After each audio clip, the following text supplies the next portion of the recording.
السلام عليكم. لو انت موظف او صنايعي والدنيا ماشية معاك، المرتب مكفيك والحالة مسطورة، اوعى تسمع للفكرة المنتشرة على النت.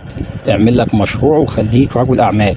اوعى تسيب شغلك لمجرد الزهق او فكرة جات لك فجأة، وخاصة لو وراك بيت او اسرة. اوعى تعمل زي واحد حبيبي كان صنايعي ملابس شاطر جدا، ساب صنعته بسبب مشاكل الشغل الموجودة في كل مكان. عمل مشروع تجارة إلكترونية، دخل المشروع معرفش يخرج منه، باع دهب مراته على القرشين اللي كانوا معاه، وأخد محل ووضبه عشان يبقى محطة تسليم للطلبات ويبيع فيه. قعد 5 سنين كاملة على ما بدأ يكسب. 5 سنين تعب وإجهاد وحرق أعصاب وضغط نفسي وقلة فلوس ومشاكل أسرية. السبب إنه دخل غلط من غير دراسة أو تخطيط. المشروع زي الزرعة، محتاج صبر ورعاية ووقت لحد ما يديك ثمار. فطول ما عندك دخل ثابت بيحقق مكسب محترم، ما تخسروش عشان فكرة جات لك فجأة. لو نفسك تعمل مشروع ابدأ صح، اعمل راس مال محترم الأول وأمن مصاريف بيتك.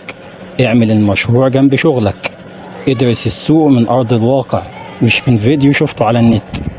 ولو تقدر تشتغل مع حد في نفس المجال يبقى أفضل. اتعلم الشغلانة من جوه المطبخ، ابدأ بحجم صغير وطور نفسك واحدة واحدة. ولما توصل ان المشروع بقى يديك نفس المرتب بتاع شغلك، ساعتها تفرغ للمشروع وتوكل على الله. مش لازم كلنا نبقى رجال اعمال، في ناس بتنجح في صنعتها، وناس بتنجح في التجارة، وناس بتنجح في الاتنين. المهم يا صاحبي انك تكون بتكسب. اشتراك وتعليق واعجاب، واللي جاي احلى ان شاء الله. السلام عليكم.